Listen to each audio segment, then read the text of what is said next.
अ, hello दोस्तों। तो आज 12 जुलाई को एसआई का एग्ज़ाम हुआ जो सीजीपीएससी ने लिया था। तो आज हम उसके आंसर या संभावित आंसर क्या हो सकते हैं इस पे चर्चा करेंगे, क्योंकि पीएससी क्या आंसर लेगा वो तो वही जानता है, सर्वाधिकार उसी के पास है। लेकिन हम संभावित उत्तर क्या हो सकते हैं उस पर चर्चा करते हैं।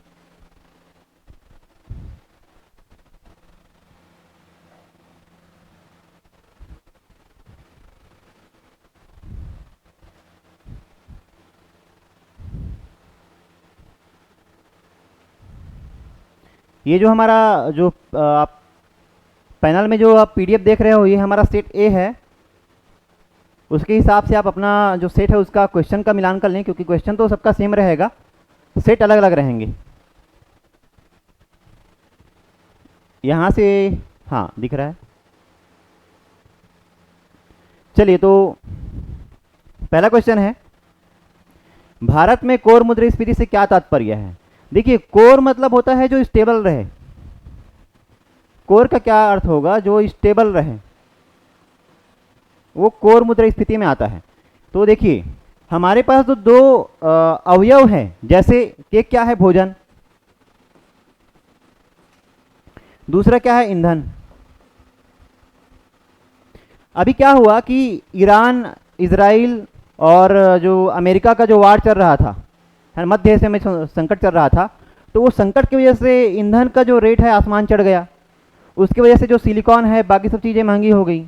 तो कुल मिला के ईंधन जो है उसका जो रेट है या उसका जो मूल्य है वो कभी ऊपर कभी नीचे होएगा।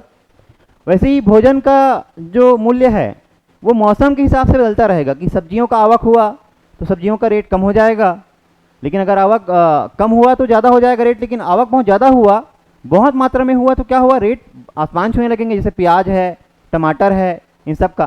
तो भोजन का जो मूल्य है वो भी मौसम पे या बाकी ट्रांसपोर्ट पे डिपेंड करता है। ईंधन भी डिपेंड करता है कि जहाँ से उसका क्रूड ऑयल का जो भंडार है उस पर ही डिपेंड करेगा। ठीक है, तो ये दोनों जो है वो कोर जो अपने इन्फ्लेशन है उसमें काउंट नहीं होंगे।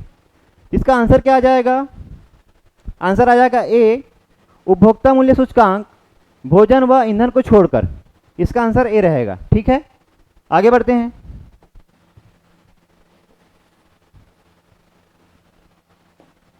देखो, ये वाला क्वेश्चन तो फैक्चुअल क्वेश्चन था, इस पे आप बहुत ज़्यादा लॉजिक नहीं लगा सकते। आपको पता है तो तुक्का मारिए, या पता है तो लगाइए, नहीं तो आगे बढ़िए। ऐसा है, इसमें इसका जो आंसर आएगा सी आएगा, छत्तीसगढ़ पुलिस अधिनियम 2007 ये इसमें आएगा, और इसके अंतर्गत स्थापित किया गया था जो पुलिस व्यवस्था है वो। ठीक है, आगे है, त्रियाहट किसकी औपन्यासिक कृति है। तो त्रियाहट जो है वो मैत्रेयी पुष्पा। ये बहुत लोगों से नहीं बना होगा, क्योंकि ये अननोन क्वेश्चन है। ये जिनको याद है या कहीं पढ़े हैं या न्यूज़पेपर में पढ़ लिए तो याद रहेगा, नहीं तो नहीं बनेगा ये। तो इसका आंसर रहेगा मैत्रेयी पुष्पा, त्रियाहट का जो रचना किए थे। आगे, छत्तीसगढ़ की औद्योगिक विकास नीति 2024 से 30 में स्टार्टअप इकाइयों को बढ़ावा देने हेतु राज्य सरकार द्वारा स्टार्टअप पैकेज के अंतर्गत कितनी राशि की कॉस्ट फंड स्थापित की गई है। देखो, ये क्वेश्चन जो है रिपीट हुआ है, और ये क्वेश्चन आ चुका है इसी साल, शायद किसी क्वेश्चन में मैं देखा था इसको, ये आ चुका है। इसमें ये 50 करोड़ इसमें आएगा। इसका आंसर क्या होगा, सी, 50 करोड़। आगे बढ़ते हैं।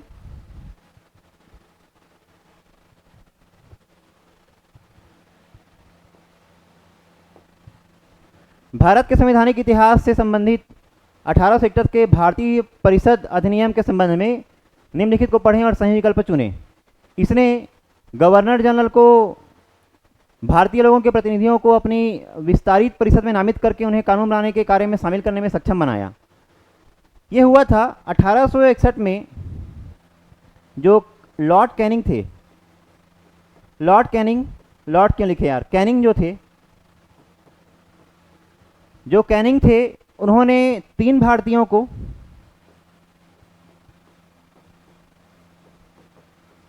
परिषद में जो गैर सरकारी सदस्य के रूप में नामित किया था।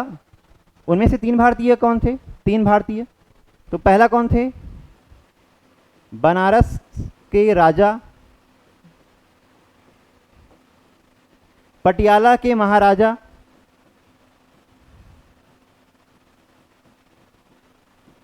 और तीसरा आपको पता होगा सर दिनकर राव। सर दिनकर राव ये अंग्रेजों के कुछ खास थे, चापलूसी करने वाले, ऐसा बोल सकते हो। सर दिनकर राव, तो ये 3 को शामिल किया गया था, ठीक है। दूसरा है, तो ये सही हो जाएगा पहला वाला। गवर्नर जनरल काउंसिल की विधायी शक्तियों का विकेंद्रीकरण किया गया और उन्हें बंबई और मद्रास की सरकारों में निहित किया गया। अब देखो यहां पे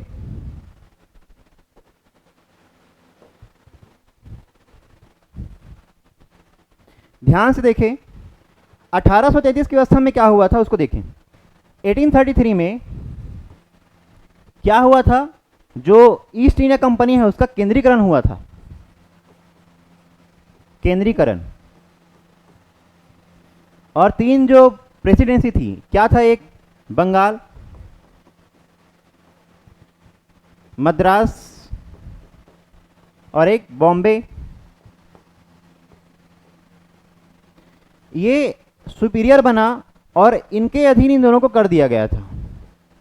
लेकिन 1861 में क्या हुआ? जो इनकी जो शक्तियां पहले थीं, प्रेसिडेंसी की शक्तियां जो पहले थी, इनको वापस लौटा दिए गए। तो ये क्या हुआ? यहां पे विकेंद्रीकरण हुआ। मतलब 1833 के जो प्रावधान थे उसको पलट दिया गया 1861 में। तो ये भी सही हो जाएगा, ये भी सही हो जाएगा। तो आंसर क्या हो जाएगा? सी। आई और आई ये दोनों सत्य हैं, ठीक है। आगे बढ़ते हैं। इंदिरा गांधी कृषि विश्वविद्यालय रायपुर के संदर्भ में निम्नलिखित में से कौन सा या कौन से कथन सही है? इंदिरा गांधी कृषि विश्वविद्यालय रायपुर को वर्ष 2026 में सर्वश्रेष्ठ सोयाबीन अनुसंधान केंद्र का राष्ट्रीय पुरस्कार सम्मानित किया गया। ये किया गया, ये सही है, किया गया। इंदिरा गांधी कृषि विश्वविद्यालय रायपुर की स्थापना वर्ष 1987 में हुई थी। ये सही है। इसका डेट आएगा 20 जनवरी को, 20 जनवरी 1987 को इसमें डेट आएगा, तो ये सही है। फिर इंदिरा गांधी कृषि विश्वविद्यालय रायपुर की स्थापना वर्ष 1984 में हुई थी। देखो यहाँ पे आपको लॉजिक लगाना था। लॉजिक क्या बैठता? जब 2 सेंटेंस साथ में दिए हैं तो या तो ये वाला सही होता या तो ये वाला सही होता, तो दोनों में से ही आपको खेलना था ऑप्शन में कि कौन सा सही होगा। तो यहाँ पे दूसरा वाला सही है, ये 1984 नहीं है, ये गलत होगा। इंदिरा गांधी कृषि विश्वविद्यालय रायपुर के चावल समग्र अनुसंधान केंद्र को भारत का सर्वश्रेष्ठ केंद्र के रूप में सम्मानित किया गया है, ये भी सही है। तो यहाँ पे इसका आंसर क्या आएगा? इसमें देखो,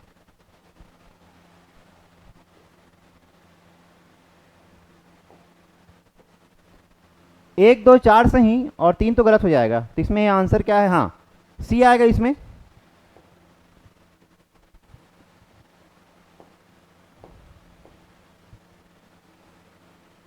एक 2 4 सही और 3 वाला गलत हो जाएगा, क्योंकि आपको दोनों में ही ऑप्शन में खेलना था।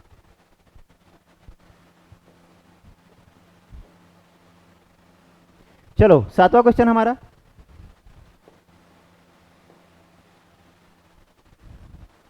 ऐतिहासिक व सांस्कृतिक स्थल डोंगरगढ़। देखिए डोंगरगढ़ बहुत इंपॉर्टेंट रहता है, डोंगरगढ़ जो है, और बहुत सारे क्वेश्चन का ये एकदम हाइप में बना रहता है, इसको पूछते ही हैं। प्रसाद योजना में शामिल हुआ था डोंगरगढ़, तब से ये हाईलाइट में आया है। यह मैकल पर्वत श्रृंखला के संलग्न है। तो संलग्न तो है ही यार, क्योंकि हम जानते हैं कि जो हमारा डोंगरगढ़ का जो पहाड़ी है वो मैकल पर्वत श्रेणी का ही एक भाग है जो बीच में खंडित होकर आया है। फिर इसका प्राचीन नाम कामावतीपुरी, कामावतीपुरी या कामाख्या नगरी बोलते हैं इसको,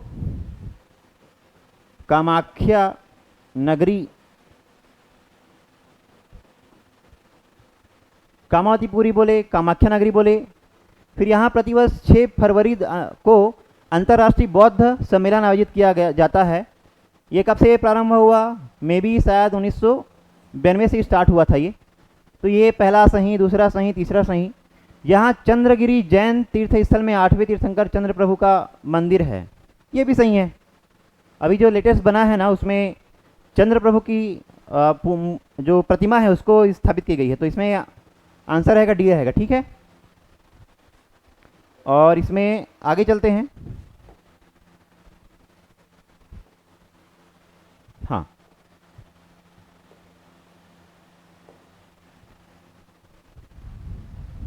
रामू की 5 वर्ष पहले की आयु वर्षों में तथा 9 वर्ष बाद की आयु वर्षों में का गुणनफल 15 है। रामू की वर्तमान आयु क्या होगी? 6 वर्ष होगी। जैसे माना कि अभी उसका आयु क्या है, वर्तमान आयु अगर x है माना, तो क्या बोलता है कि 5 वर्ष पहले की आयु, मतलब अभी से 5 वर्ष पहले की आयु x माइनस 5, फिर 9 वर्ष बाद की आयु 9 वर्ष तो x प्लस 9, गुणनफल कितना है? 15 है। अब गुना कर दो जी, क्या होगा? एक्स स्क्वायर आ जाएगा, फिर 5x, फिर 9x, फिर क्या आएगा? Minus 45 is equal to 15। अब यहाँ पे देखो ये क्या आ जाएगा? एक्स स्क्वायर माइनस 4x, और अगर इसको हम 15 को इधर लाएँ तो माइनस हो जाएगा, तो 45 में 15 जुड़ा तो माइनस क्या हो जाएगा? 60 हो जाएगा, इज इक्वल टू 0। अब इसको हाँ 60 में वो करना पड़ेगा,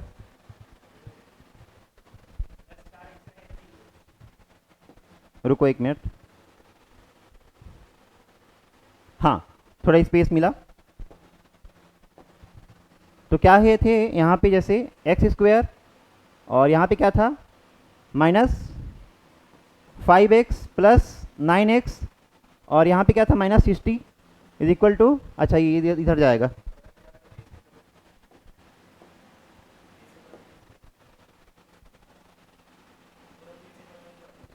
एक बार फिर से करते हैं।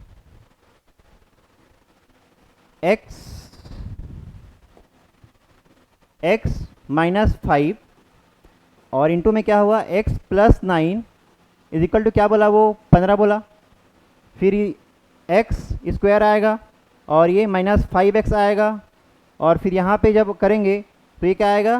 प्लस 9x आएगा, और यहाँ पे क्या आ जाएगा? माइनस 45 इज इक्वल टू 15 आएगा, फिर ये एक्स स्क्वायर तो रहेगा, माइनस 5x और ये 9x तो क्या हो जाएगा? प्लस 4x होगा, और ये 45 है और 15 इधर आएगा तो माइनस हो जाएगा, तो माइनस 60 हो जाएगा, इज इक्वल टू 0 हो जाएगा। ठीक है, अब इसको अगर हम करें तो क्या आएगा इसमें? 10 और 60 है ना, तो इसको हाँ यहाँ पे अगर इसको करें तो ये x minus 6 into x plus 10, और दोनों को गुणा करने पे यहाँ पे 0 आएगा। ठीक है, हाँ इसको ऐसा आएगा। फिर इसमें अगर आगे देखें तो ये इधर देखो, या तो x इज इक्वल टू 6 आएगा, या तो x is equal to minus 10 आएगा। अब देखिए आयु जो है, आयु कभी ऋणात्मक हो सकती है क्या? नहीं, आयु ऋणात्मक नहीं होगी तो ये वाला आंसर नहीं आएगा, तो ये आंसर आएगा। ठीक है, तो उसका आंसर क्या हो जाएगा? ये सी 6 वर्ष हो जाएगा। ठीक है, अब आगे देखते हैं। ये आपको विजिबल नहीं हो रहा होगा, मैं थोड़ा सा बड़ा कर देता हूं। Question number 9। तो क्वेश्चन नंबर अगर 9 में देखो तो इसमें देखो कौन सा योग दर्शन में नियम का भाग है। तो यहाँ पे देखो ये तो क्लियर है कि शौच तप संतोष ये नियम का भाग है, नहीं ये यम का भाग है यार, सॉरी।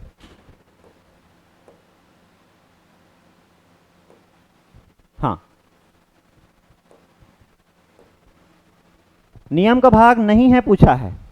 ठीक है, तो ये सब जो है आप देखो ये नियम का भाग है, नियम, और एक होता है यम।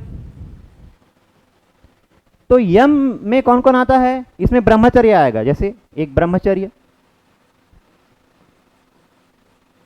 फिर अस्तेय, अपरिग्रह, सत्य और अहिंसा। ये 5 जो है इसमें यम में आएंगे। चूंकि ये ब्रह्मचर्य यम का भाग है तो यहां पे पूछा है कौन नहीं है नियम का भाग, तो नियम का भाग कौन नहीं है? ये ब्रह्मचर्य इसमें आंसर में आएगा, तो आंसर ये आएगा इसका। ठीक है। फिर आगे, छत्तीसगढ़ में राज्य में वित्तीय वर्ष 2025-26 में कुल राजस्व प्राप्तियों में कर राजस्व पूछा है। क्या पूछा है? कर राजस्व। तो जो कर राजस्व है कितना है? तो ये इतना है 73.76%। और गैर का राजस्व अगर उसकी बात करें तो गैर का राजस्व जो है ये कितना होगा जी? 26.24%। ठीक है, आगे बढ़ते हैं।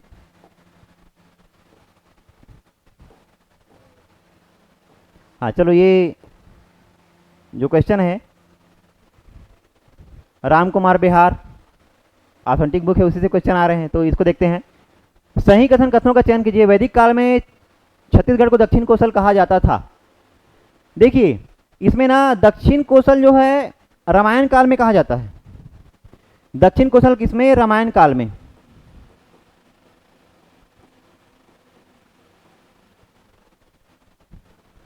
वैदिक काल में कोई स्पेसिफिक नाम नहीं था, क्योंकि देखो ऋग्वैदिक काल में तो अस्तित्व नहीं था। ऋग्वैदिक काल में आर्य जो है वो विंध्याचल पर्वत को पार करके नहीं आए थे। लेकिन उत्तर वैदिक काल में नर्मदा नदी का उल्लेख मिलता है, ठीक है, और समुद्रों का उल्लेख मिलता है। अरब सागर और बंगाल की जो खाड़ी है उसका उल्लेख मिलता है, दो समुद्रों का। ऋग्वैदिक काल में ऐसा था। ये जो दक्षिण कोसल है ये रामायण काल में कहा जाता है, तो ये गलत हो गया। चितवा डोंगरी प्राग ऐतिहासिक कालीन साक्ष्य प्राप्त हुआ है। अभी कहाँ है ये? बालोद में है। बालोद सहगांव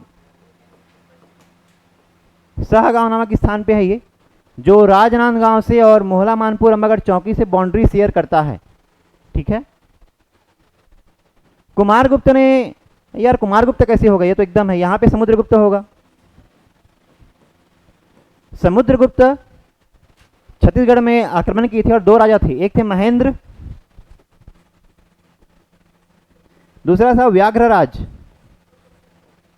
दोनों को डिफीट किए थे और ग्रहण मोक्ष अनुग्रह की नीति के अनुसार व्याघ्रराज की हत्या कर दिए थे, लेकिन जो महेंद्र शासक था उसको माफ कर दिए थे और छोड़ के चले गए थे फिर से अपने राज्य में। मराठा काल के दौरान छत्तीसगढ़ में नियुक्त सूबेदार सुशासन व जन कल्याण को अधिकाधिक महत्व देते हैं। अब इसमें क्या है? अरे यार ये तो ऐसा है कि देखो सूबेदार वहां पे जब आए, स्टेब्लिश हुए। देखो बिम्बा जी के काल में छत्तीसगढ़ का स्वर्ण काल चल रहा था, क्योंकि उस टाइम पे प्रजा जो है सुखी थी, समृद्ध थी, और राजकोष कम से कम 6 लाख का राजस्व इकट्ठा होता था पर ईयर, प्रति वर्ष। लेकिन यहां तक आते आते वो कितना हो गया था? 3 लाख हो गया था। अब सोचो, जहां पे एक वर्ष का वार्षिक आय 6 लाख था वो 3 लाख हो गया, तो करप्शन हुआ। तो इन लोगों ने शोषण किया। क्या किया? शोषण किया। तो जन कल्याण तो भूल जाओ। तो ये वाला क्या होगा? गलत होगा। ये वाला गलत होगा। केवल क्या? 2 सही हुआ। अब यहाँ पे क्या पूछा है? सही कथनों का चयन कीजिए। केवल 2, सी आएगा इसमें, सी आएगा इसमें। ठीक है, सी आएगा। आगे बढ़ते हैं।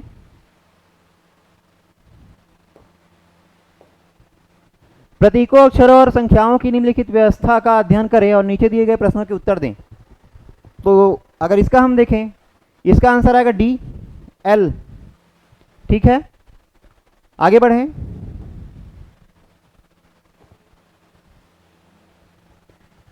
ये भी क्वेश्चन लॉजिक से बन जाएगा। सी आर क्या होता है? कैश रिजर्व रेशियो, है ना? Cash reserve ratio C R होता है। तो इसमें देखो क्या होता है? नगद आरक्षित अनुपात, नगद आरक्षित अनुपात। अब देखना, नगद आरक्षित अनुपात वो होता है जो बैंक आरबीआई में अपना पैसा जमा करता है।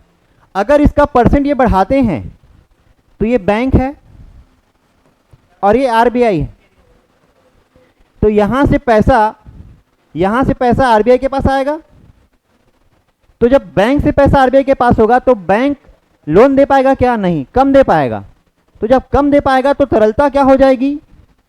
ये जो तरलता है ये कम हो जाएगी, ठीक है, तरलता कम हो जाएगी। उसके बाद क्या पूछा है, तरलता कम होगी, साथ में चूंकि अपना पैसा दे दिया है किसको, आरबीआई को, तो बैंक ऋण दे पाएगा क्या, ये बैंक ऋण दे पाएगा क्या, नहीं, कम दे पाएगा। तो ऋण में कमी होगी, तरलता भी कमी होगी। अब देखो प्रतिभूतियां, ये जो प्रतिभूतियां हैं इसको सिक्योरिटी बोलते हैं, सिक्योरिटीज। तो जो सिक्योरिटी है, प्रतिभूतियां हैं, अगर उनको बेचती है तो इन्वेस्टर जो है, अगर इन्वेस्टर है, इन्वेस्टर ये खरीदेंगे किनको, सिक्योरिटीज को, तो इनका पैसा फिर से कहां जाएगा, आरबीआई के पास। जब मार्केट से पैसा आरबीआई के पास गया तो फिर से क्या होगी, तरलता में कमी होगी। तो यहां पे तरलता भी कमी और ऋण में भी कमी हो रही है, तो यहां पे क्या होगा, ऋण और तरलता दोनों में कमी होगी। ठीक, आंसर आएगा सी। आगे बढ़ते हैं।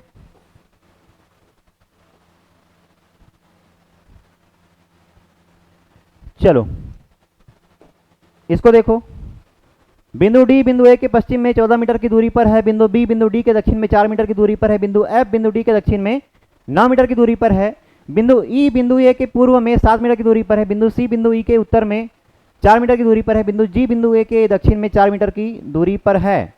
तो इसका आंसर जो है क्या आएगा, तो आंसर आएगा डी, ई जी बी, एक सीधी रेखा में है, तो ई जी बी जो है सीधी रेखा में होगा, ई जी बी। ठीक है, आगे, किस प्रकार के हमले में विश्वसनीय वेबसाइटों में हानिकारक क्लाइंट साइट स्क्रिप्ट डालकर कुकीज और संवेदनशील जानकारी चुराई जाती है। क्रॉस साइट स्क्रिप्टिंग, ये जो क्रॉस साइट स्क्रिप्टिंग है, देखो आप कोई वेबसाइट में गए, आप वेबसाइट पे गए लेकिन वहां पे कोई और है जो हमला करके आपका जो कुकीज है, कुकीज चुरा लेगा, या प्राइवेट डिटेल्स हैं उसको चुरा लेंगे, तो ये क्या कहलाएगा, क्रॉस साइट स्क्रिप्टिंग। आगे, नगर पालिकाओं की अवधि के संदर्भ में सही क्या है, इसमें देखो ध्यान से, नगर पालिका की अवधि प्रथम अधिवेशन की तिथि से की जाती है, ये बिल्कुल सही है। नगर पालिका की अवधि 5 वर्ष होती है, सही है यार।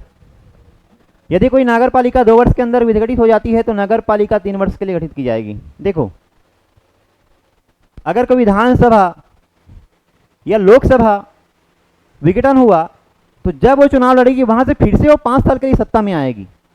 लेकिन जो त्रिस्तरीय व्यवस्था है पंचायती राज नगरीय निकाय में, क्या होता है कि उनका 5 वर्ष का टेन्योर फिक्स रहता है। एक बार जब वो विघटित हो गया तो बचा कार्यकाल के लिए फिर से इलेक्शन होगा, उपचुनाव बोलते हैं उसको। ठीक है, हालांकि मध्यावधि चुनाव भी होते हैं लोकसभा में, लेकिन यहाँ पे मामला अलग है, नगर पालिका या पंचायती राज नगरीय निकाय मामला अलग है। इसमें यह है कि अगर कोई 5 वर्ष के लिए जीत के आया है लेकिन 2 वर्ष में विघटन हो गया तो बचा जो कार्यकाल उसके लिए फिर से चुनाव होगा, और जो पार्टी जीत के आएगी वो 3 वर्ष के लिए रहेगी सत्ता में, उसके बाद फिर से चुनाव होगा। तो ये सभी सही है, ए आएगा इसमें। ठीक है, आगे देखते हैं। हाँ, यहां पे कुछ बच्चे धोखा खाए होंगे, क्योंकि देखो वेदांत सूत्र के लेखक पूछे थे। वेदांत सूत्र के लेखक कौन है, बादरायण, बृहस्पति या बादरायण। ठीक है, बादरायण नाम से ज़्यादा फेमस है। शंकराचार्य ने वेदांत भाष्य दिया था, अद्वैत वेदांत दिया था, अद्वैत वेदांत दिया था ये शंकराचार्य ने। तो आप कंफ्यूज मत होना। ठीक है, नेति नेति का विचार है, या जो ब्रह्म सत्यम जगन मिथ्या ऐसा जो दिया था ये शंकराचार्य ने दिया था, लेकिन लेखक कौन है वेदांत सूत्र का, बादरायण है। सांग घटी बजाओ, तो इसमें सांत घाटी बचाओ आंदोलन जो है वो केरल का है, ये तो पता होगा।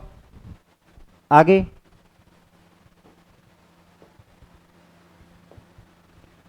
एसडीजी जिला स्तरीय प्रगति रिपोर्ट 2024 के अनुसार छत्तीसगढ़ कितने जिले परफॉर्मर की श्रेणी में है? देखो अतिवर में हमारा एक ही आया था, इसमें कौन सा है? धमतरी। फिर जो है रनर अप और बाकी, खैर इसमें क्या पूछा है? परफॉर्मर श्रेणी। तो परफॉर्मर में इसमें ना 5 जिला जो हैं वो आए थे, हालांकि मुझे अभी एकदम नाम याद नहीं है। धमतरी अचीवर में था, ये नाम याद रह गया था उस समय जो पढ़ा था। तो इसमें 5 जिला आएंगे, ठीक है। आगे, निम्नलिखित अमेरिकी पत्रिका में महात्मा गांधी की शहादत की तुलना अमेरिकी राष्ट्रपति अब्राहम लिंकन की शहादत से की गई है। तो इसमें क्या होगा? ये टाइम है यार, इसमें टाइम मैगजीन में ये आया था, तो ये टाइम इसमें रहेगा, ठीक है। अमेरिकी पत्रिका लिखा है, ये टाइम रहेगा। Answer B.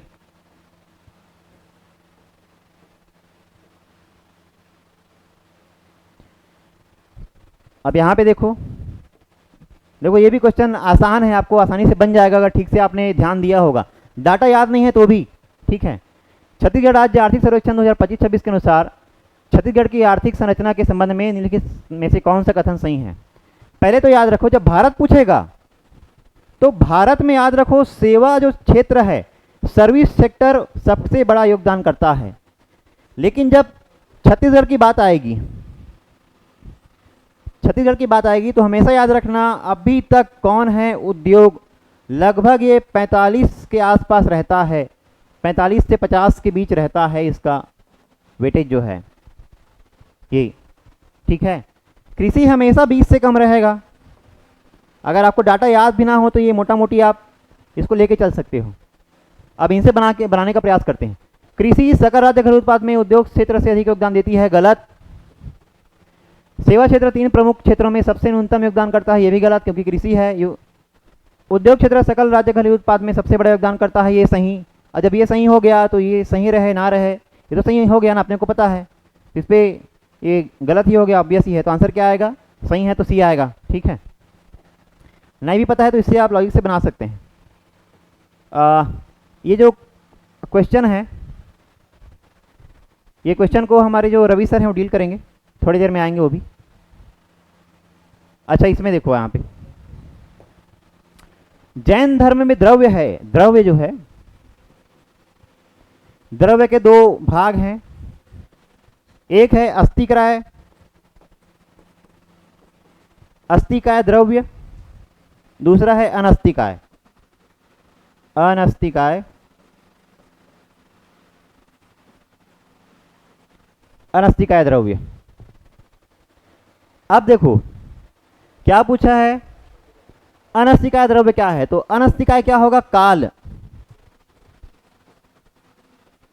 काल जिसको सीमाओं में नहीं बांधा जा सकता, जिसका अनंत विस्तार है वो अनस्थिकाय है, जिसका विस्तार है सीमित है वो अस्थिकाय है। तो अस्थिकाय में क्या आएगा? पृथ्वी,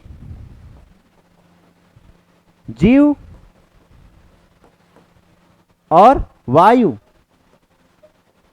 वायु है, जीव है, पृथ्वी है, ये सबका एक सीमा है, इसलिए अस्थिकाय में आएंगे। आगे देखो आंसर क्या होगा? काल, सी। इनको भी जो डिटेल करेंगे रवि सर करेंगे। अब यहां पे देखो